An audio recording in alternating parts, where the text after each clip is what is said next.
Hello friend, आपका स्वागत है आपके ऑनलाइन शिक्षण यूट्यूब चैनल पर। दोस्तों, आज हमारा उष्मा का दूसरा पार्ट आएगा। हम सोच रहे हैं आराम आराम से चलते हैं, क्योंकि इतनी जल्दी तो है नहीं। खैर, लास्ट यूनिट आपका है, ऐसे जैसे ही ख़त्म हुआ यह हम लोग उस पर रिवीजन पे लग जाएंगे। आराम आराम से चलते हैं, कोई जल्दबाजी नहीं, जिससे कि सारी चीज़ें क्लेरिफाई होते चली जाएँ। यहीं से डायरेक्ट उठ के आपके एग्जाम में क्वेश्चन आएगा 100%। ये लिख कर ले लीजिए बेटा, ठीक है? यहीं से उठ कर आएगा। देखिएगा, जो संडे का हम लोग टेस्ट लेते हैं ना, डायरेक्ट उठ के तो आपके बुक से ही तो होता है। वो सब पवन सीरीज से होता है, बुक से होता है, प्रीवियस ईयर पेपर होता है। आप देना ना भूलें हर संडे को। जो बच्चा नया है उसे फिर से एक बार बोलते हैं, अभी जाकर वह पूरा टेस्ट सीरीज खोले संडे का और देखे। साइंस वाला साइंस के प्लेलिस्ट में मिल जाएगा, सामाजिक विज्ञान वाला सामाजिक विज्ञान की प्लेलिस्ट में मिल जाएगा, हिंदी वाला हिंदी की प्लेलिस्ट में मिल जाएगा, और मैथ वाला तो 10 अभी तक 10-15 टेस्ट हो चुके हैं। समझे कि नहीं? यह जाकर देख सकते हैं। आराम से जाइए प्लेलिस्ट में, थर्ड सेमेस्टर लिखा होगा। कुछ बच्चे बोले सर प्लेलिस्ट नहीं मिल रहा है। हम कैसे बताएं बच्चों उनको प्लेलिस्ट नहीं मिल रहा है? क्योंकि वो शेयर नहीं कर रहे हैं। शेयर करेंगे तभी तो प्लेलिस्ट मिलेगा भैया। अन्य लोग शेयर करें, कम से कम औरों का फायदा हो। ठीक है, शेयर करिए, प्लेलिस्ट मिलेगा और आप लोग रिवीजन पे लग जाइए। आज हम देखेंगे दूसरा पार्ट, उष्मा का दूसरा पार्ट, हीट का दूसरा पार्ट। इसमें क्या होता है बेटा, आपको सारी चीज़ें हम बिल्कुल बेसिक वाला कॉन्सेप्ट क्लियर कर दिए हैं। अब हम चलते हैं अवस्था परिवर्तन की तरफ। अवस्था परिवर्तन, अवस्था परिवर्तन एक बार हचक कर शेयर कर दीजिए। जितने बच्चे नहीं जुड़े हैं वो जुड़ जाएं कम से कम। अवस्था परिवर्तन, और आप लोग का इतना प्यार, इतना दुलार बहुत अच्छा लगता है ना? तो इसी तरह बनाए रखिए। हम भी आपके लिए बिल्कुल 100% कंटेंट लेकर आएंगे बेटा। 100% एक्यूरेसी के साथ अच्छा कंटेंट लेकर आएंगे जो आपको यूपी टेट तक काम देगा। ठीक है, लगे रहिए बस। अवस्था परिवर्तन, हार नहीं मानना है, जिद, एक जिद होना चाहिए अंदर। जब जिद है तो कुछ भी कर गुजरने की एक जिद होगी जब ना, तो आदमी आराम से सक्सेस होता है। 96% का टारगेट बनाए हैं हम अपने बच्चों का, जो रेगुलर है। 96% वही लाएंगे जो रेगुलर है, 100% लाएंगे, देख लीजिएगा। वो खुद बोलते हैं, कमेंट में आइए, कमेंट चेक करिए।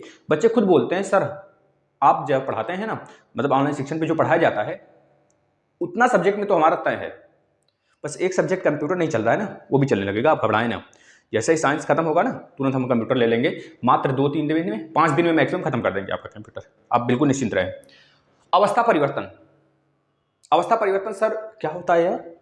पदार्थ की कितनी अवस्थाएं होती हैं पहले तो ये जान लीजिए। तो आप बोलेंगे सर 3 अवस्थाएं होती हैं। हम कहें 10 ससुरा, 3 थोड़े होती है। ठोस, द्रव, गैस, यही 3 आप सुने हैं ना, लेकिन 2 और अवस्थाएं होती हैं, प्लाज्मा और Bose-Einstein concentration. Bose-Einstein concentration sir ये तो सुने नहीं थे। सुने थे बेटा आप, हमको पता है आप 5 सुने थे। 5 जनरली सभी लोग जानते हैं, आप भी जान जाइए, क्योंकि प्लाज्मा तक आपके सिलेबस में है। बोस-आइंस्टीन कंसंट्रेशन क्या है इसको थोड़ा सा हम बता देंगे, वैसे यह बहुत कम ही आने का चांस होता है। अब देखिए, है तो हजारों लाखों, मतलब अनगिनत अवस्थाएं हैं हमारे ब्रह्मांड में बेटा, अनगिनत। अगर कोई पूछे क्या 3 ही अवस्थाएं होती हैं, तो आप बोलिए नहीं, 3 तो हमें पता है। जो 3 मतलब वैज्ञानिक के दृष्टिकोण, वैज्ञानिक जो हमको मतलब वैज्ञानिक के दृष्टिकोण से उसके बारे में पूरा नॉलेज है। 3 क्या है, 4-5, पांचों के बारे में नॉलेज है ना? लेकिन 5 ही नहीं अवस्थाएं बेटा। अवस्थाएं जो है ना पदार्थ की, वो अनेकों अवस्थाएं हैं, बहुत अवस्थाएं हैं। मतलब एक एक कण की अगर खुद ढूंढना स्टार्ट करें, सर्च करना स्टार्ट करें ना, आपको हजारों अवस्थाएं मिल जाएंगी। लेकिन जो 5 अवस्थाएं हैं, इसको जनरली हमारे आसपास में देखने को मिल जाता है। जनरली 3 कह लीजिए, ठोस, द्रव, गैस। ठोस क्या होता है सर? ठोस में आयतन तो फिक्स होता है, फिक्स होता है, और परिमाण भी फिक्स होता है। परिमाण भी फिक्स होता है, उसका आयतन भी फिक्स होता है, मतलब शेप और साइज भी उसकी फिक्स होती है। जैसे हम आपको दिखाते हैं, यह स्टील का बॉटल है, क्या इसका शेप और साइज, इसको गर्म में रख देंगे पिघल के सारा ससुरा छोटा हो जाएगा? ऐसा तो नहीं होगा ना, बड़ा ही तो रहेगा बेटा। अगर ये मेटल का है तो इसको अगर हम फ्रिज में रख देंगे तो क्या गल के छोटा हो जाएगा? ऐसा तो होगा नहीं। गर्मी में रख देंगे तो क्या पिघल के छोटा हो जाएगा? नहीं होगा। मतलब क्या है, जो ठोस होते हैं बेटा, जो ठोस है ना, उनका जो होता है, अधिकतर मेटल की बात कर लो, केवल पारा को छोड़ के। पारा भी मेटल है, धातु है, लेकिन वह कह लीजिए कि आपको बताए थे ना, रूम टेम्परेचर पे 2 अवस्था में रहता है। इसी तरह सेम आपका ठोस जितने भी होते हैं, पारा को छोड़ के, पारा एक तरह से एक्सेप्शन है, उसको छोड़ देते हैं, साइड में रखते हैं। लेकिन जो ठोस है बेटा, जैसे कि हमारा मार्कर है, अब इसको हम कहीं भी रख देंगे, ये मार्कर शेप में ही रहेगा। अब ऐसा तो नहीं मार्कर रख दिए, सुबह ढूंढने लगे ससुरा छुट्टी से हो गया है, पिघल गया, दिखाई नहीं दे रहा, ऐसा थोड़े होता है ना। बर्फ थोड़े है, बर्फ भी आपका ठोस होता है, लेकिन उसका कुछ परिमाण भी हम बताते हैं, उस पर कुछ क्या डिफरेंसेस हैं कुछ। ठीक है, ठोस, ठोस में आयतन और परिमाण फिक्स होता है, इस वजह से ठोस के कैटेगरी में आता है। जो द्रव होता है, द्रव को जिस बर्तन में रखते हैं उस बर्तन का आकृति धारण कर लेता है, जैसे कि उसका आयतन चेंज होता रहता है, लेकिन परिमाण तो एक ही रहता है।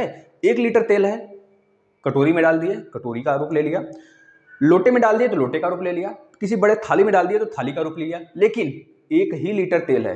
अब कोई बच्चा ये नहीं बोलेगा सर जिसमें डाल रहे हैं उसमें थोड़ा थोड़ा लग जा रहा है तो कम हो जाएगा, यह तो बेवकूफ़ी वाली बात होगी ना। मतलब तो है तो 1 लीटर, जो माना कि हमारा जो तय किया गया 1 लीटर है, ठीक है। अब हम डाले, जिस बर्तन में डाले उसका रूप लेता गया, मतलब कि आयतन चेंज होता है, परिमाण फिक्स होता है, किसमें? द्रव में बेटा।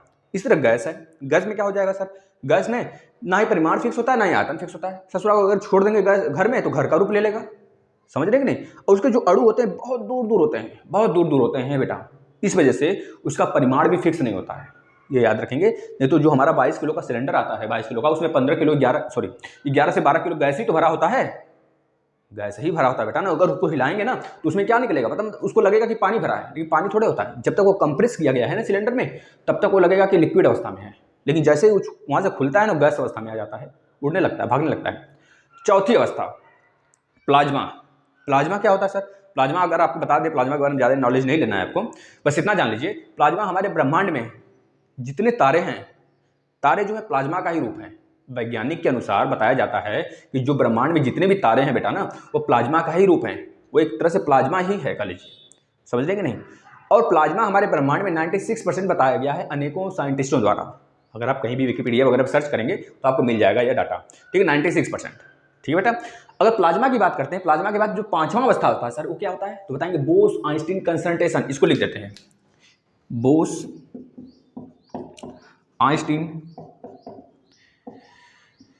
आइंस्टीन लिख लीजिएगा, आइंस्टीन कंसंट्रेशन हिंदी में लिखते हैं, कंसंट्रेशन होता है, ठीक है, ये होता है, ये 5वां अवस्था होता है। सर ये इसमें क्या होता है? तो इसमें बेटा साइंटिस्टों ने बहुत ही रिसर्च किया, जो इंटरनेशनल स्पेस स्टेशन होता है वहाँ पे जाकर लोगों ने सर्च किया, क्योंकि वहीं पे इसका प्रयोग हो ही पाया है, कहीं इन्वायरमेंट में हमारे नहीं। इंटरनेशनल जो स्पेस स्टेशन है सारे देशों का है, हमारे भारत का भी है, तो वहाँ पे जाकर इसका रिसर्च किया गया और वहीं पे इसको साइंटिस्ट ने बना पाया। बहुत ही मशक्कत करने के बाद बेटा 5वीं अवस्था मिली है, बहुत ही मशक्कत, बहुत ही मेहनत करने के बाद, जो कि कहना है हमारे साइंटिस्टों का। ऐसे परमाणु क्या होता है सुन लीजिए, ऐसे परमाणु जिनमें इलेक्ट्रॉन और प्रोटॉन बराबर होते हैं, जिसमें इलेक्ट्रॉन और प्रोटॉन की मात्रा बराबर हो जाए। इलेक्ट्रॉन और प्रोटॉन ऐसा बहुत कम निश्चित होता है, जैसा कि आपको पता होगा कि हमारे नाभिक में, हमारे एटम में, हमारे परमाणु में, हमारे जो भी परमाणु होता है, जो भी परमाणु मॉडल होता है, जो रदरफोर्ड द्वारा, अनेकों साइंटिस्ट द्वारा जो दिया गया है बेटा, उसके अंदर न्यूट्रॉन और प्रोटॉन पाया जाता है, बाहर क्या पाया जाता है? इलेक्ट्रॉन पाया जाता है। यह निश्चित नहीं होता कि प्रोटॉन ज़्यादा है कि इलेक्ट्रॉन ज़्यादा है, कि इलेक्ट्रॉन ज़्यादा है कि प्रोटॉन ज़्यादा है, मतलब इस तरह नहीं हो पाता है कंपेयर। लेकिन एक ऐसा सिचुएशन जब साइंटिस्ट ने खोजा कि ऐसा परमाणु जिसमें इलेक्ट्रॉन और प्रोटॉन की मात्रा बराबर हो जाती है, पहले बोसान को लेकर, बोसान एक हमारा मेटल है, कह लीजिए, मेटल को लेकर, कोई पदार्थ को लेकर तकनीक से, कोई पदार्थ को लेकर लेजर तकनीक से परम शून्य ताप तक ठंडा किया गया। अब परम शून्य ताप क्या होता है आपको पता होना चाहिए। जैसे उसे परम शून्य ताप पर ठंडा किया जाता है बेटा, और जैसे से परमाणु की गति धीमी हुई, वो ठंडे अवस्था में आ गया, ठंडा रूप ले लिया, ठंडा, बिल्कुल ठंडक पड़ गया उसके अंतर्गत। जब ठंडा पड़ गया तो एक तरीके से और समझिए, इससे पहले पदार्थ की यह अवस्था, मतलब कि बोस आइंस्टीन कंसंट्रेशन की अवस्था बेटा, किसी तत्व के परमाणुओं को परम शून्य मतलब 0 डिग्री केल्विन या फिर -273.15 सेंटीग्रेड ताप तक ठंडा किया जाता है। पहले उसे इतना ताप तक ठंडा कर दिया। अब ठंडा करने के बाद, जब ठंडा कर दिया तो इसके चलते उसमें क्या इफेक्ट पड़ा? उस तत्व के सारे परमाणु मिलकर ना बेटा एक हो जाते हैं। जो ठंडा किए त्यों उसका जो डायरेक्शन होता है इधर उधर भागने का इलेक्ट्रॉन का ना, त्यों सबका जो गति है ना धीमी पड़ गई। जब धीमी पड़ गई तो ससुरा भाग नहीं पाएंगे, सब एक जगह गुठिया के बैठे रहेंगे। एक जगह पर गुठिया के बैठने का मतलब एक ही तरफ रास्ता हो जाएगा लोगों का। जैसे आप कभी छड़ लेते हैं, छड़ को गर्म करते हैं तो हो सकता है उधर से चलता चला आ रहा हो, फिर ठंडा हुआ ससुरा तो फिर इधर से भागना शुरू कर दिया। या फिर आप एक काम करिए, ऐसे ले लीजिए, बीच में पकड़ लीजिए, दोनों तरफ आग लगा लीजिए, तो दोनों तरफ ऐसा तो नहीं है इधर वाला इसको ढकेलेगा तो इधर ही भागेगा, अब इधर वाला भी इधर लेकर आएगा, उधर वाला भी इधर लेकर आएगा इलेक्ट्रॉन, तो इस वजह से हमको बीच में गर्म फील होने लगता है। सेम सिचुएशन यहाँ पे भी होता है बेटा, लेकिन इसमें एक डायरेक्शन में होना चाहिए। जब एक डायरेक्शन में इलेक्ट्रॉन का फ्लो होने लगता है तो उस समय हमारा सुपर एटम बन जाता है। यही सुपर एटम हमारा क्या कहलाता है बेटा? बोस आइंस्टीन कंसंट्रेशन का इफेक्ट कहलाता है। इसको आप याद कर लेंगे और अच्छे से कॉपी पे नोट्स बना के लिख लेंगे बेटा, ठीक है ना, हमको दोहराना ना पड़े। एक बार आप वीडियो को फिर से रिव्यू करके देख लेंगे, है ना, तो ज़्यादातर क्लियर हो जाता है। अगर एक से दो बार आप देखते हैं ना, तो वही बच्चे होते हैं जो अच्छे बच्चे होते हैं ना, उनका एक बार क्या होता है कि सर एक बार पढ़ा रहे हैं तो पहले सुन लेते हैं, तो दोबारा क्या काम करते हैं, वो जो जिनका 96-98% आता है उनकी बात करते हैं बेटा, वो बहुत ही दिमाग से पागल होते हैं, तभी आता है, या फिर कहीं सोर्स पानी लगा होता है ना, तो सोर्स पानी की बात यहाँ पर नहीं करेंगे क्योंकि आप लोग पढ़ रहे हैं, तो दिमाग से पागल होना चाहिए। दिमाग से पागल होंगे ना तो हर जगह सक्सेस होंगे, इतना समझ लीजिए। दिमाग से पागल होने का मतलब ये थोड़े है कि जो अनकॉन्शियस माइंड है भैया उसको फोड़ डालो, जो डोपामाइन है हमारा उसको बढ़ा डालो, ऐसा नहीं। तो आप क्या काम करेंगे, बस सिर्फ दिमाग से पागल होने का मतलब थोड़ा इंटरटेनमेंट वगैरह किया करिए और आराम से पढ़ाई किया करिए, बहुत मस्ती के साथ, बहुत मजा आएगा। अब इसके बाद बेटा आ जाते हैं हम इस क्रियाकलाप कुछ देख लेते हैं। जैसे कि हमने देखा अवस्था परिवर्तन, तो कुछ अवस्था परिवर्तन का कुछ कारण सर बताइए कैसे। मान लें ये तीनों चारों पांचों जो बताया आपको अवस्था, इसको लिख लेंगे बेटा कॉपी पे, यहाँ से क्वेश्चन 100% आता है, ठीक है ना।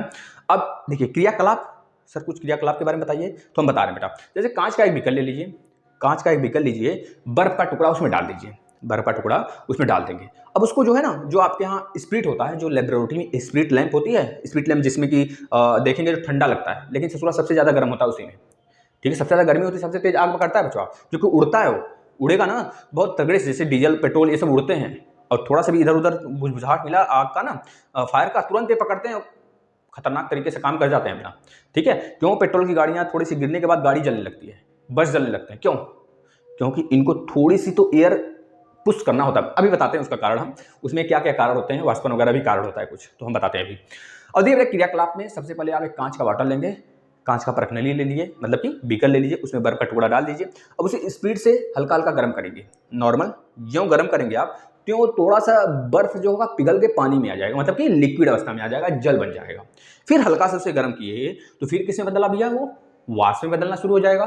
जैसे आप देखते हैं कभी दूध को ज़्यादा गर्म करते हैं, दूध वाष्प थोड़ा कम हो जाता है, क्यों? क्योंकि जो उसमें पानी मिलाया रहता है ना, जो यादव होते हैं लोग, मतलब कि जो दूध बेचने, ऐसा यादव की पर्सनली बात नहीं करते हैं हम, क्योंकि एक कास्ट थोड़े ऐसा कास्ट वाला सिस्टम खत्म हो गया, हर लोग सारा काम बेचते हैं। जो मान लीजिए कि कोई जो दूध बेचने वाला है वो हमें दूध दिया, अब उसको जब गर्म करते हैं तो अब देखेंगे कि कुछ समय बाद उस हल्का हो जाता है दूध, मतलब थोड़ा सा बचता है। जब ज़्यादा गर्म कर दिए उसके मान लीजिए रुक कर भूल गए, तो जाकर देखेंगे दूध थोड़ा सा कम हो जाएगा, था इतना पोर तक हो गया थोड़ा सा नीचे। तो नीचे होने का कारण यह हुआ बेटा, जिसमें जितना उसमें पानी था ना उड़ गया। तो जब आप बर्फ को गर्म किए तो क्या बना, पानी को थोड़ा सा गर्म किए, थोड़ा सा लेवल बढ़ा दिए अपना हीट का, तो वाष्प बन गया। यही वाष्प गैस का रूप धारण कर लिया, मतलब पहले ठोस था, फिर द्रव में आया, फिर गैस बना। मतलब कि आपको समझ में आ गया, जो हमारा बर्फ था वो तीनों अवस्थाएं धारण किया। तो इस तरह आप समझ सकते हैं हमारे इन्वायरमेंट में अवस्था परिवर्तन तीनों प्रकार से चलता है और हमेशा चलता रहता है, जो हम देख पाते हैं।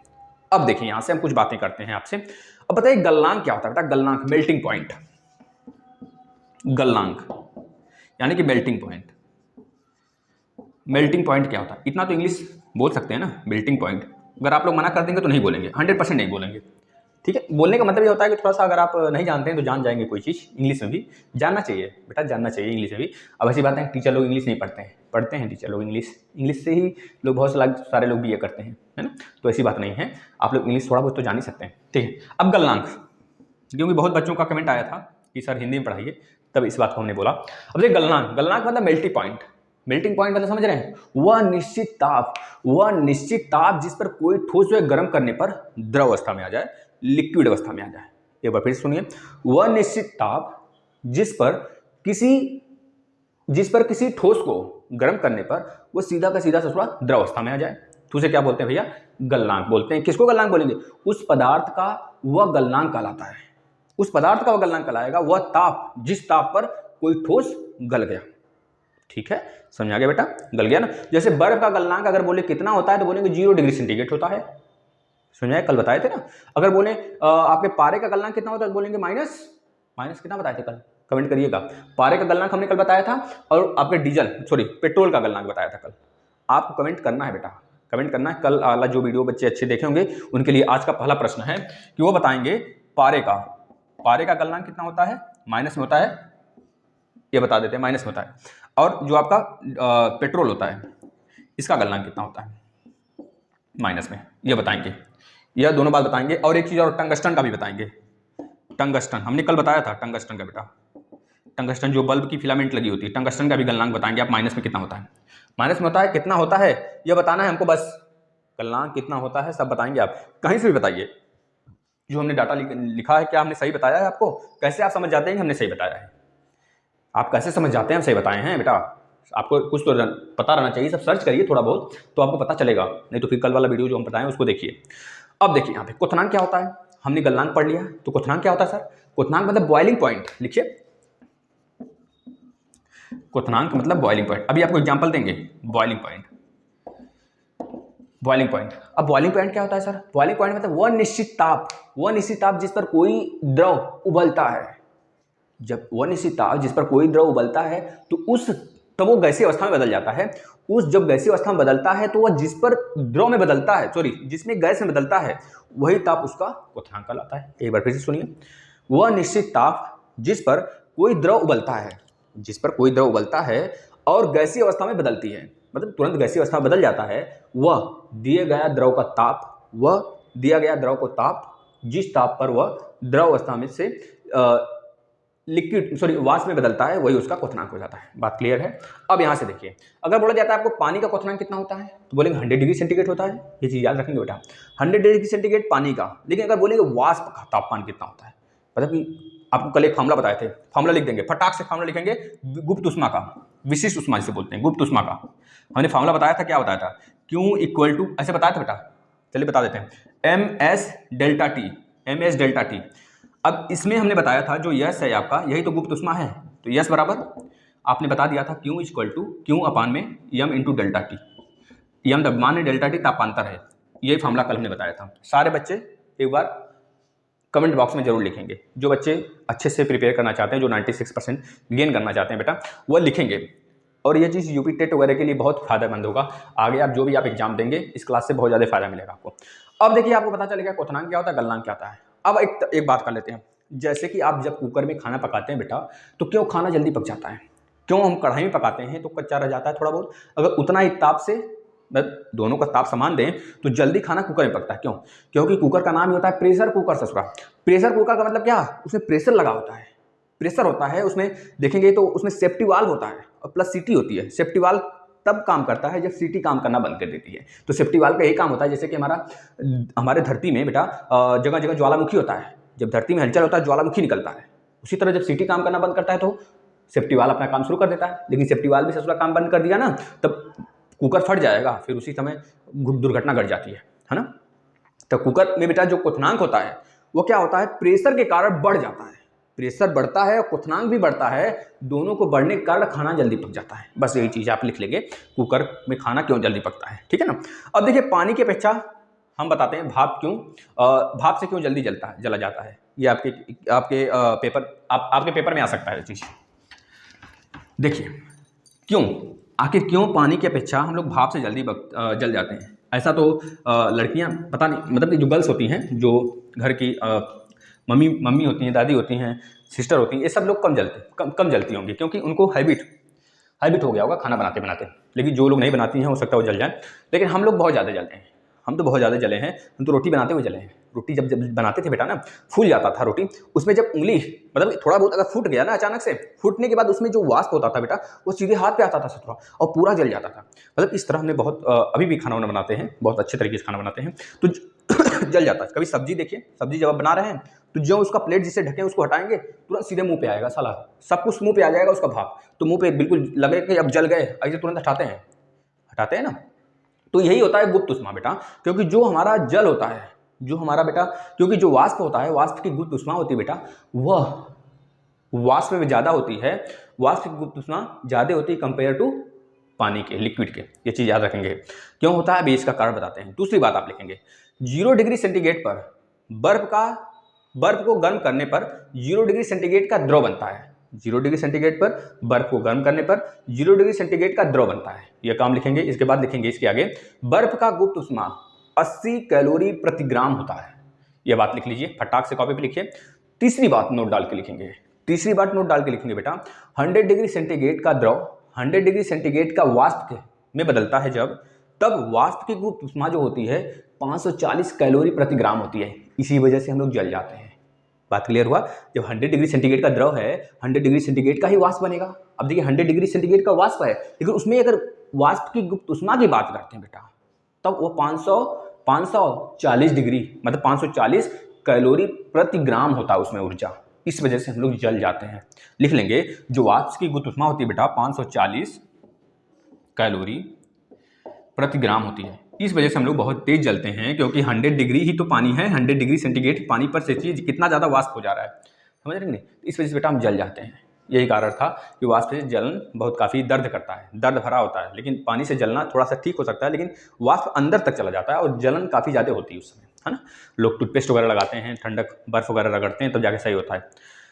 साधारणतया ठोस को गर्म करने पर आयतन बढ़ता है।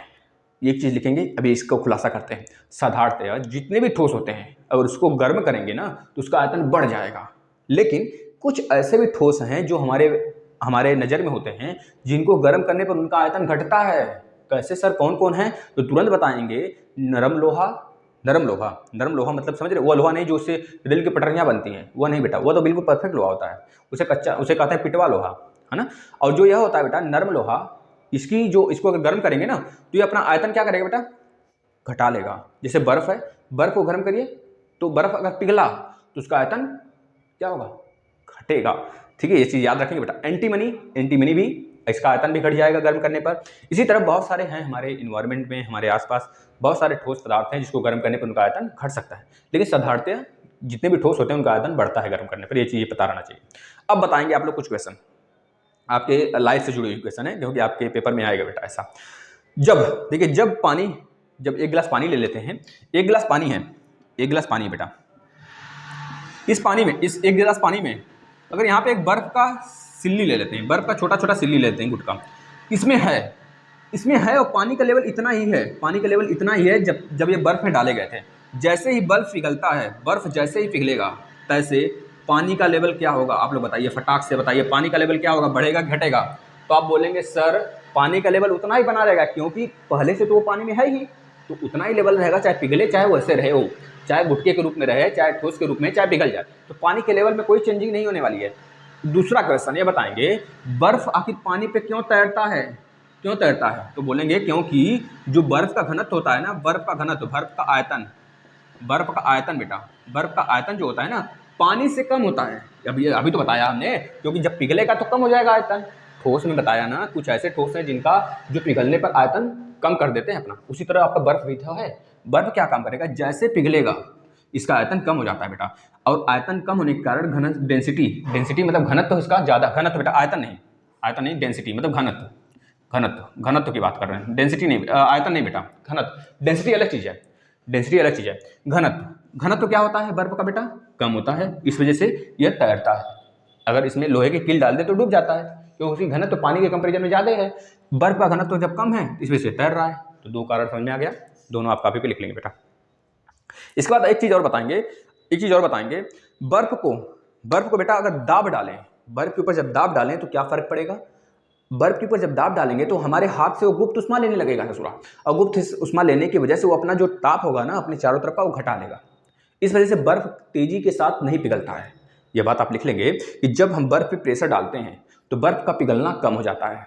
जैसे जब हम बर्फ पे अशुद्धियाँ मिला देते हैं, सिल्ली पे बर्फ की अशुद्धियाँ मिला देते हैं तो बर्फ का पिघलना कम हो जाता है। जैसे बोरे में लपेट के आता है, जो पोरा होता है गांव में, जो धान वगैरह का पिटाई वगैरह होने के बाद जो पोरा बनता है ना, जिससे लोग चारा वगैरह बनाते हैं गाय के लिए, तो वह पोरा से ढक के लाते हैं। क्यों? क्योंकि एक तरह से शुद्धि तो है, उसको हम विशिष्ट उष्मा, एक तरह उष्मा उसका बांध दे रहे हैं बेटा, उसकी उष्मा बाहर नहीं जाने दे रहे हैं टेम्परेचर, और ना ही इधर आने दे रहे हैं। क्योंकि जो बर्फ होता है ना वो क्या होता है पता है, वो क्या होता है, वह टेम्परेचर को नहीं आर पार जाने देता है, नहीं इधर नहीं उधर आने देता। उसी तरह सेम होता है आपका पोरा भी यही काम करता है, नहीं टेम्परेचर को बाहर आने देता है, नहीं बाहर से अंदर आने देता है। इस वजह से हमारा जो बर्फ है पिघलता कम है, पिघलेगा बहुत स्लो अवस्था में पिघलेगा, लेकिन बिल्कुल कल ये नॉर्मल पिघलता ही नहीं है। इसी तरह सेम होता है जब आपकी मम्मी खाना बनाती हैं घर में, मम्मी से पूछिएगा खाना बनाते समय वो नमक क्यों मिलाती हैं, शायद उनको कारण पता हो तो बताएंगी कि सर नमक इस वजह से मिलाते हैं हम, मतलब आपको सर नहीं बोलेंगे, बचवा इस वजह से नमक मिलाते हैं। पहले तो डांटेंगे, कहाँ पूछ रहा है, खाना बनाएगा कहाँ, खाना नहीं बनाओगे तो जाओ भागो, खाना जब बन जाएगा तो बना। तो कभी हेल्प किया करिए मम्मी का, मज़ा आता है, अच्छा लगता है हेल्प करने से। अब देखिए जब उसमें नमक मिलाते हैं बेटा तो उसका जो क्वथनांक होता है बढ़ जाता है। जैसे बर्फ में हमने नमक मिलाया, मतलब अशुद्धि मिलाई, तो उसका जो है गलनांक घट गया। सेम सिचुएशन ऐसा उल्टा हो जाता है किसके साथ? जब हम खाना पकाते हैं, खाना में अगर नमक डालते हैं या फिर कोई अशुद्धि डालते हैं, मसाला वसाला, तो उसमें क्या होता है बेटा, उसका जो क्वथनांक होता है बढ़ जाता है, खाना जल्दी पक जाता है। जैसे प्याज वगैरह हुआ, जो जानते होंगे, जो खाना बनाते हैं वो जानती होंगी, लड़कियां जानती होंगी, और कुछ बच्चे हैं, बहुत सारे बच्चे हैं वो जानते होंगे, उनको पता होगा सारी चीज़ें जो खाना बनाते हैं। अब देखिए, जिन ठोस को गर्म करने पर उनका आयतन बढ़ता है, उनका गलनांक दाब बढ़ाने पर बढ़ेगा। जिनको अगर हम लोग गर्म करते हैं, उनका गलनांक अगर आयतन बढ़ रहा है, गर्म करने पर आयतन बढ़ रहा है, तो जाहिर सी बात है दाब डालने पर भी उनका गलनांक बढ़ेगा। यह चीज़ का भी नोट कर लीजिए। दूसरी बात अभी बर्फ का लिए, जिन ठोसों को गर्म करने पर आयतन कम होता है, उन पे दाब डालने पर उनका जो होता है क्वथनांक भी कम होता है, गलनांक भी कम होता है। जिसको गरमाएंगे अगर उनका आयतन कम होगा तो उनके पे दाब डालेंगे तो उनका गलनांक भी कम होगा। इसको लिख लीजिए, दोनों तथ्य हैं बेटा, लिख लीजिए। जब कम होगा तो मतलब बर्फ का एग्जांपल ले लेंगे हम, बर्फ पे डाल रहे हैं ना तो गलनांक कम हो रहा है ना, तो यह चीज लिख लेंगे। इसके बाद ठोस में अगर अशुद्धि मिला दें तो क्या होगा? जल्दी पिघलेगा नहीं, आराम से पिघलेगा, मतलब स्लो अवस्था में पिघलेगा। लेकिन अगर हम क्वथनांक में जो चीज़ उबाल रहे हैं, उबलनांक में अगर अशुद्धि मिला देते हैं तो उसकी जो उबलनांक का पॉइंट होता है बेटा, वह बढ़ जाता है, तेजी के साथ उबलता है। ये चीज़ लिख लेंगे, ये तथ्य था, थोड़ा सा टॉपिक था, लिख लेंगे, ये पूछा जाता है यहाँ से। अब आ जाते हैं हम वाष्पन की तरफ। ये तो गलनांक था, अब वाष्पन की तरफ आते हैं। अभी गलनांक आप अच्छे समझ लिए, अब वाष्पन देखिएगा। वाष्पन आपके दैनिक लाइफ से रिलेटेड है बेटा। वाष्पन मतलब इवापोरेशन, इवापोरेशन। देखिए, इवापोरेशन में सबसे पहले आप याद रखेंगे, एक आपका एग्जांपल देते हैं। जैसे किसी प्लेट में आपने स्पिरिट ले लिया, स्पिरिट, वही स्पिरिट जिसको हम जला रहे थे अभी, स्पिरिट को आप किसी प्लेट में लेकर बेटा, तस्तरी में लेकर आप क्या काम करेंगे? देखिए, इस तरह आपने ले लिया, किसी प्लेट में ले लिया। अब इसको क्या किया आप?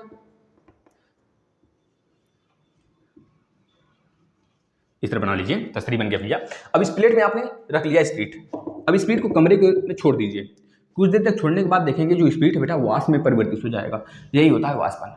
मतलब जब कभी आप भोजन अपना खाते हैं, मान लीजिए खिचड़ी खा रहे हैं, किसी भंडारे में गए हैं, बगलिया वाला ससुरा फैला के खा रहा है, कह रहे हैं कि भैया तुम कहाँ जल्दी जल्दी खा रहे हो, तो बोलेगा फैलाओ तुम भी, तभी तो ठंडा होगा, लेकिन उसको पता नहीं वाष्पन के कारण ठंडा हो रहा है। अब देखिए, भोजन जब आप खा रहे हैं, घर में खिचड़ी बनी है, खिचड़ी को फैला दीजिए।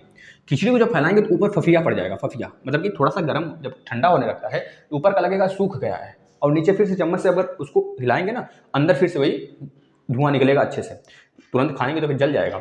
इस वजह से वो क्या होता है बेटा, जैसे ही फैला देते हैं खिचड़ी को, वह तुरंत ठंडा होने लगता है, ठंडा होने लगता है। क्यों? क्योंकि यह इवापोरेशन का कारण है, वाष्पन का कारण है। इसको लिख लीजिए। कुछ समय बाद देखने पे आपको लगेगा हाँ ठंडा हो गया, मस्त तरीके से आप खा लीजिए भैया, क्योंकि वहाँ वाष्पन की क्रिया होती है, याद रखेंगे बेटा। अब नोट डाल के लिखेंगे, नोट डालेंगे और लिखेंगे, क्या लिखेंगे नोट डाल के? ये लिखेंगे, साधारण ताप पर किसी द्रव का वाष्प में परिवर्तन होने की घटना ही वाष्पन कहलाती है। साधारण ताप पर किसी भी द्रव का वाष्प में परिवर्तन होने की घटना ही क्या कहलाती है भैया? वाष्पन कहलाती है। इसको लिख लीजिए। अब देखिए, वाष्पन से द्रव का ताप कम हो जाता है। जो वाष्पन होता है बेटा, वाष्पन से द्रव का ताप जो होता है ना, कम हो जाता है। वाष्पन से द्रव का जो ताप होता है बेटा ना, वो कम हो जाता है, द्रव का ताप कम हो जाता है।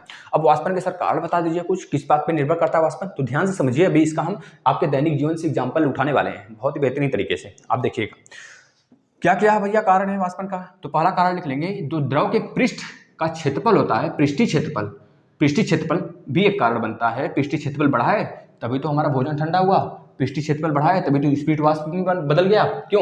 क्योंकि पृष्ठीय क्षेत्रफल जो हुआ बेटा, पृष्ठ का क्षेत्रफल जो हुआ ना, पृष्ठीय क्षेत्रफल बढ़ा दिया गया। पृष्ठीय क्षेत्रफल भी एक कारण बनता है, पहला कारण लिख लेंगे। दूसरा कारण लिखेंगे,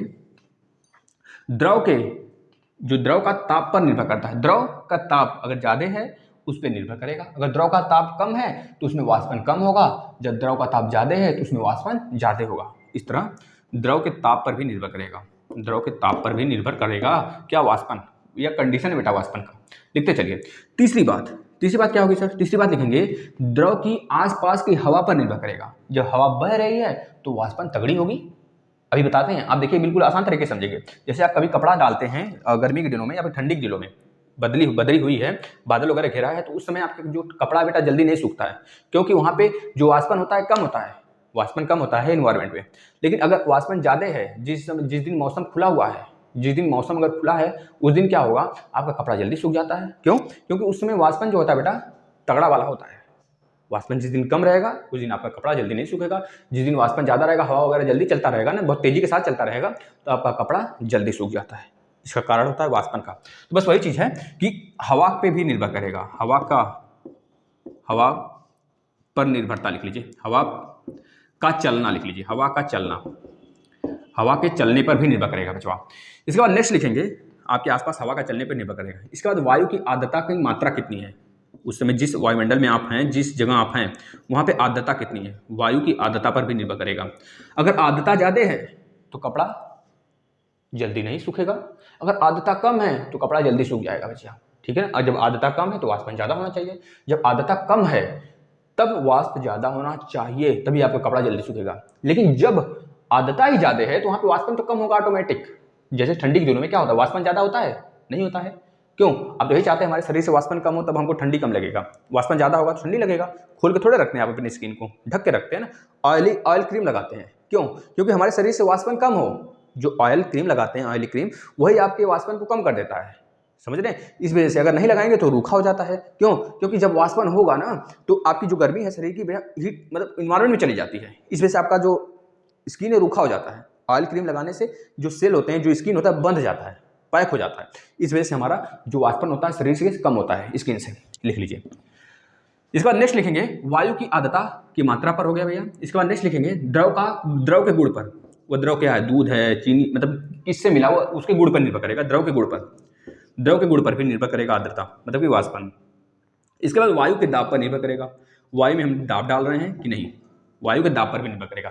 इतने कारण हैं, ये आप लिख लेंगे वाष्पन का। अब हम चलते हैं आपके दैनिक एग्जाम्पल लेते हैं, दैनिक जीवन से थोड़ा सा। जैसे देखिए, अच्छा ये बताइए, जब वाष्पन कब होता है, कब ज़्यादा होता है, ये बताइए। वाष्पन कब ज़्यादा होता है, ये बताइए। गर्मी में या ठंडी में? गर्मी में या फिर ठंडी में? गर्मी में वाष्पन ज़्यादा होता है कि ठंडी में ज़्यादा होता है? बताइए बच्चों, गर्मी में कि ठंडी में? तो आप बोलेंगे सर गर्मी के दिनों में शुष्कता अधिक होती है। गर्मी के दिनों में गर्मी ज़्यादा लगती है, मतलब शुष्कता जो होती है वो अधिक होती है। जब शुष्कता अधिक होगा तो ठंडी के दिनों की अपेक्षा यहाँ पर जो होगा आर्द्रता कम होगा। आर्द्रता जाड़े में कम ही तो होगा बेटा, गर्मी के दिनों की अपेक्षा। जब आर्द्रता कम होगा गर्मी के दिनों में ठंडी की अपेक्षा और शुष्कता ज़्यादा होगा तो वाष्पन कहाँ ज़्यादा होगा? गर्मी में ज़्यादा होगा वाष्पन। बात क्लियर है? बात क्लियर हो जाना चाहिए बेटा, क्योंकि शुष्कता यहाँ पे ज़्यादा है, प्लस यहाँ पे नमी भी कम है ठंडी की अपेक्षा, इस वजह से यहाँ पे वाष्पन भी ज़्यादा होगा। इस बात को लिख लेंगे कॉपी पे। इसका एग्जाम्पल लेते हैं सिंपल सा। गर्मी में कपड़े जल्दी सूखते हैं, गर्मी में कपड़े जल्दी सूखते हैं क्योंकि वाष्पन ज़्यादा होता है और आपका जो शुष्कता है वो भी ज़्यादा होती है और जो आर्द्रता होती है वो कम होती है, तभी तो गर्मी में कपड़े सूख जाते हैं। जैसे एक और एग्जाम्पल लेते हैं, जैसे आप कभी कर लीजिए कि जब आप पसीना से लथपथ होते हैं, कहीं दौड़ के आए, कहीं काम करके आए, कहीं खाना बना के आए किचन से, तो आप पूरा पसीना से लथपथ होते हैं। क्यों? क्योंकि आपके अंदर इतनी गर्मी आ जाती है, क्योंकि आर्द्रता वहाँ पे कम था, अब आपके अंदर से एनर्जी निकलने लगी, आपको इन्वायरमेंट में गर्मी ज़्यादा मिला, आपके अंदर पूरा पसीना हो गया। अब आप थोड़ा सा भी फूंक मारेंगे, आपको ना थोड़ा सा भी आपको फूंक मारे या फिर गर्म हवा भी देंगे ना, आपका पसीना वाष्प में बदलने लगेगा। जैसे जैसे वाष्प में बदलेगा वैसे ही आपको थोड़ा सा ठंडी फील होगी, भले ही आपको गर्म हवा से ही क्यों ना फूके हैं। जैसे गर्मी के दिनों में जब हम सोते हैं गर्म अपने रूम में बेटा, ऊपर का जो छत है तपता रहता है, फिर भी हम रूम में सोते हैं, हमको ठंडी फील होती है, हमारे शरीर को राहत फील होता है। क्यों? क्योंकि हमारे शरीर का जो पसीना होता है गर्म हवा के कारण भी वह वाष्प होता है, उसे बस हवा का झोंका चाहिए। गर्म हवा हो या फिर ठंडी हवा हो, हल्का इतना गर्म थोड़े होता है कि भाग जाए उठ के, है ना, मतलब होता है गर्म बाहर की अपेक्षा, इन्वायरमेंट की अपेक्षा। तो जब वाष्प होगा हमारे पसीने का तो हमें ठंडा फील होगा, है ना। जैसे आप एग्जांपल देख लीजिए, आप जब जो बच्चे छत पे सोते हैं, छत पे बहुत सारे लोग गर्मी के दिनों में छत पे बिछाते हैं, बिछौना वगैरह, सोते हैं। हम लोग जहाँ पे थे वहाँ पे रूम लेके जब रहते थे फ्लैट में, तो वहाँ पे हम लोग छत पे सोते थे। क्या करते थे बेटा, बाल्टी लाते थे, बाल्टी लाए, देखिए सभी लोग ये काम करते होंगे, 100% सभी लोग ये काम करते होंगे गर्मी के दिनों में, नहीं तो फिर भैया एसी उसी में रहने वाले लोग क्या ये सब का माहौल थोड़े जानेंगे। वैसे मज़ा इसी सब में है बेटा, ठीक, गाँव के वादियों में ही मज़ा है ना, शहर की वादियों में तो सिर्फ कोरोना है। ये कहावत है, आप लिख लीजिए। अब देखिए, जब आपने बाल्टी लेकर आया छत पे, तो बाल्टी लेकर छत पे आया, बुरा तप रहा है छत, लेकिन आप उस पर जब बाल्टी से जब पानी डालेंगे तो क्या होगा, जो गर्मी होगी ऊपर आएगी और गर्म होगा, लेकिन काफ़ी ज़्यादा जब पानी डाल देंगे तो धीरे धीरे ठंडा स्टेट में आने लगेगा। तो इस तरह भी आप देख सकते हैं वाष्पन का क्रिया, अवाष्पन का एग्जाम्पल, यह भी एक अवाष्पन का एग्जाम्पल है। अब आप बताएंगे जो द्रवमापी होता है, द्रवमापी जिसे हम बोलते हैं वायुमंडल का आर्द्रता किससे मेजर करते हैं? वायुमंडल का आर्द्रता, वायुमंडल का आर्द्रता वितवा किससे मेजर करते हैं? बताइए किससे मेजर करते हैं? तो बताएंगे हाइग्रोमीटर, हाइग्रोमीटर, हाइग्रोमीटर, इसको लिख लीजिए, हाइग्रोमीटर होता है। अगर बोलेंगे कि हाइड्रोमीटर भी होता है, हाइड्रोमीटर क्या काम करता है सर? हाइड्रोमीटर क्या काम करता है? जल का घनत्व बताता है, जल का घनत्व बताता है, घनत्व, डेंसिटी बताता है। एक एनेमोमीटर होता है, एनेमोमीटर, एनीमोमीटर, ये क्या काम करता है सर? ये क्या काम करता है? जो हवा की स्पीड होती है इन्वायरमेंट में ना, उसको मेजर करता है। जो हवा चलती है, इस हवा की स्पीड हो गई, जो तेज हो गई हवा, कितनी स्पीड से चल रही है, उसका यह बताता है स्पीड। कभी आप देखे होंगे जो ट्रक होता है, ट्रक के ऊपर ससुरा सब नचौना टांगे होते हैं, नचौना, बड़े बड़े पिलर हैं, बड़े बड़े जो भट्टियां हैं उसके ऊपर पिलर होता है, जिससे कि यह पता कर सकें अगर वो घूमेगा ना, ऐसे होता है, देखिए ट्रक पे ऐसे होता है, यहाँ पे डब्बे टाइप के बने होते हैं, ऐसे होता है। जैसे जैसे घूमेगा ना, वैसे उन लोग को पता चलता है हवा किस डायरेक्शन में जा रहा है और हवा की स्पीड कितनी है। तो डायरेक्शन और स्पीड हमें पता चलता है एनीमोमीटर से। ये बात लिख लेंगे बेटा, ठीक है ना। अब चलते हैं दैनिक जीवन से कुछ और बातें कर लेते हैं। बस खत्म हो गया चैप्टर आपका, मतलब चैप्टर अभी नहीं खत्म हुआ, एक आएगा वीडियो इस पर और, जिसमें हम लोग संवहन, कन्वेक्शन, इस सब के बारे में पढ़ेंगे, ठीक है ना। दैनिक जीवन में जैसे बताइए, व्यक्ति को बुखार जब हो जाता है, बुखार होने पर उसके माथे पर गीला कपड़ा क्यों रखा जाता है? क्योंकि वाष्पन के कारण जो होगा बुखार कम हो जाएगा और कपड़ा, पानी जब गर्मी निकाल देगा उसमें से, तो हमारा बुखार थोड़ा कम होने लगता है। दूसरा कारण, मिट्टी के बर्तन में पानी क्यों ठंडा होता है? वाष्पन के कारण, क्योंकि मिट्टी का जो घड़ा होता है बेटा, घड़ा होता है ना, उसमें जो ये मिट्टी का घड़ा है, देखिए हम बना रहे हैं आपके सामने, शायद अच्छा बन जाए। ये मिट्टी का घड़ा है, टेढ़ा बनाया ससुरा, लेकिन ठीक है, चलिए कोई दिक्कत नहीं है, आप लोग समझ गए। मिट्टी घड़ा में पेदी होती है, हम बना देते हैं पेदी, टीका रहेगा तभी तो पता चलेगा। अब तो ससुरा टोटी वाला आ गया है, अब तो टोटी, यहाँ पे सब टोटी लगा दिए थे ऐसे, है ना, टोटी होता है, यहाँ से पानी गिरता है। अब देखिए इसमें अगर पानी डाल दिए हम, इसमें पानी डाल दिए, अब ये पानी थोड़ी देर बाद जब डालेंगे शुरुआत में तो चुन चुन चुन चुन चुन चुन सासुरा करेगा, चुनचुनाएगा और पानी सोखता है। क्यों सोखता है? क्योंकि यह जो अपनी गर्मी होती है बेटा निकालती है, गर्मी निकालती है और अंदर के पानी को ठंडा करता है, मतलब कि इसके संरंध्र होते हैं, छोटी छोटी छिद्र होते हैं, इससे वाष्प में बदलता है, यह वाष्पन होता है, इससे वाष्पन होता है, मतलब कि गर्मी निकालता है और अंदर हवा जो है नहीं आने देता है। इस वजह से बेटा यह क्या होता है, हमारे पानी को ठंडा रखता है। दूसरी बात, तीसरी बात आप याद करेंगे, जब जमीन पर पानी छिड़कते हैं तो यह भी आप याद कर लेंगे कि पानी जो होती है छिड़काव की वजह से जमीन ठंडा कर देता है। गर्मी में कुत्ते जो होते हैं, कुत्ते बेटा अपने जीभ को ऐसे निकालते हैं बाहर की तरफ, क्यों? क्योंकि उनको बाहर से ठंडी मिलती है, इस वजह से अपने जीभ को बाहर लपलपाते रहते हैं, जिससे कि उनको बाहर से ठंडी मिलती रहे, अपने शरीर के टेम्परेचर को नॉर्मल तरीके से रख पाएँ, गर्मी में सर्वाइव कर पाएँ, ठीक है, ये चीज़ याद रखेंगे, यह भी वाष्पन के कारण होता है। नेक्स्ट, अब हम चलते हैं क्वथनांक और वाष्पन में अंतर देख लेते हैं, बस लास्ट टॉपिक है आज का। एक तरफ लिख लीजिए क्वथन, और एक तरफ लिख लीजिए वाष्पन। भैया देखिए इतना पसीना हो गया हमें, आप लोग थोड़ा सा, आप लोग के लिए मेहनत करते हैं, थोड़ा सा आप लोग भी, आप लोग का दायित्व है कि आप लोग थोड़ा मेहनत करें और दबा कर शेयर करें। जिस बच्चे को अच्छा लगता है, यहाँ से प्रॉफिट मिलता है, पक्का वो शेयर करते हैं। 96% बता दिए हैं, उनका 96% आएगा, जो कंटिन्यू हैं, जो रिवीजन करते हैं डेली, इतना समझ लीजिए। अब ये क्वथन, पहला कारण लिख लेंगे क्वथन में। क्वथन में क्या होता है सर? क्वथन में यह होता है, क्वथन एक नियत ताप पर होता है, क्वथन एक नियत ताप पर होता है, नियत ताप पर। लेकिन जो आपका वाष्पन होता है ना, यह बेटा किसी भी ताप पर हो सकता है, यह फिक्स थोड़ा है, तो होता है। वाष्पन किस ताप पे होगा? किसी भी ताप पर हो जाता है, किसी भी ताप पर, ठीक है। दूसरा कारण, दूसरा क्या अंतर है दोनों में? दूसरा अंतर यह है सर कि इसके लिए बाहर से ऊर्जा की, मतलब बाहर से ऊर्जा की आवश्यकता होती है ना भैया। क्वथन के लिए खाना बनाते हैं, कहाँ से लेते हैं? यहाँ रख दिए, पक गया क्या? नहीं, बाहर से ऊर्जा तो लेते हैं, तो इसके लिए बाहर से एनर्जी दी जाती है, बाहर से ऊर्जा की जरूरत पड़ती है, ऊर्जा की जरूरत पड़ती है। लेकिन इसमें ऐसा कुछ नहीं होता, इसमें बाहर से ऊर्जा की जरूरत नहीं पड़ती है, ये चीज़ लिख लेंगे बेटा। इसके बाद तीसरी चीज़ लिखेंगे, यह द्रव के प्रत्येक भाग में होता है। ऐसा तो नहीं है खाना, मतलब सब्जी उबलने लगा तो पीछे एक आलू रह गया, तो कच्चा रह गया, अब वो चला गया पापा की थाली में, तो पापा गुस्साने लगे कि कहीं बदे कच्चा रह गया, तुम्हारा पक्का है, हमारा कच्चा हो क्यों? ऐसा थोड़े होता है कि कढ़ाई में खाना बन रहा हो, एक तरफ कच्चा रह जाए, एक तरफ पक्का रह जाए, ऐसा नहीं होता है, हर तरफ बराबर होता है। तो बस वही चीज़ लिख लीजिए, जब यह कड़ के हर भाग पे होता है, यह कड़ के हर भाग में होता है, हर कड़ के सारे भाग में होता है, सारे भाग में होता है बेटा। लेकिन यह क्या होता है बेटा, जिस तरफ जैसे हम तौलिया डाल दिए, अपना तौलिया डाल दिए, टॉवल डाल दिए, टॉवल डाल दिए तो टॉवल पीछे वाला नहीं सूखेगा जल्दी, पहले आगे वाला सूखेगा। कभी बच्चे जो होते हैं, जो हम जैसे छात्र हैं, तो वो क्या काम करते हैं, जो लड़के होते हैं, है ना, वो यही काम करते हैं, चड्डी जो अपना मतलब चड्डी मतलब अंडरवियर बनियान कच्ची जो भी होता है, वो जब डाल देते हैं तो देखते होंगे बेटा कि उनका जो बनियान है, जो उनका अंडरवियर है, वो आगे की तरफ क्या होता है, सूख जाता है, पीछे की तरफ भीगा रहता है ठंडी के दिनों में। बस यही कारण होता है कि जो वाष्पन होता है आगे के भाग में होता है, पीछे के भाग में नहीं होता है। अन्यथा नहीं लेगा कोई इस चीज़ को। हमारा समझाने का तरीका है, आपको समझ में आना चाहिए बस।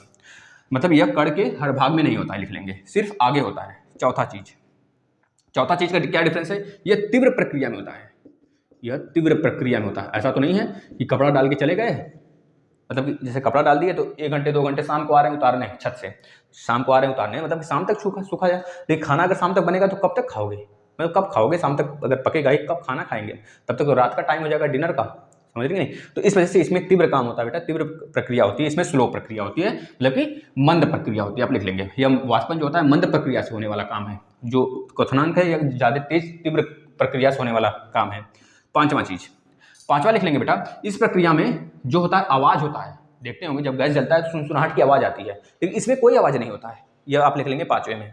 और छठा चीज़ ये लिखेंगे बेटा, छठे में ये लिखेंगे, इसके द्रव का ताप कम नहीं होता है।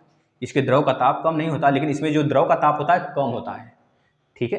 अब कपड़ा कभी डालने गए और छुए ससुरा जल जाए, ऐसा कभी होता है, जलेगा कभी हाथ, नहीं जलेगा ना, क्योंकि वाष्पन जो होता है बेटा बिल्कुल स्लो प्रक्रिया में होता है, स्लो मोशन में होता है, इस वजह से हाथ नहीं जलता है। लेकिन यह बहुत तेज़ी के साथ होता है, इसके जो मॉलिक्यूल्स होते हैं आपस में बहुत तगड़ी तरीके से काम करते हैं, इस वजह से आप हाथ डालेंगे तुरंत जल जाएंगे, ठीक है। यह बात रही, इतनी सारी चीज़ें रही। अगर आपको समझ में आया हो तो बहुत अच्छी बात है, आप लोग दबा के शेयर करिए, एक बार अच्छा कर शेयर करिए। देखिए, आपसे ऑनलाइन शिक्षण है, जब तक आप शेयर करेंगे तभी तक हम हैं, इतना समझ लीजिए। आपके ऊपर पूरा डिपेंडेंसी है, आप ज़्यादा से ज़्यादा शेयर करिए। जिन बच्चों को लगता है प्लेलिस्ट नहीं मिल रहा है, भैया एक बार सर्च तो करें प्लेलिस्ट में आके, क्यों नहीं मिलेगा प्लेलिस्ट, उनको प्लेलिस्ट जरूर मिलेगा।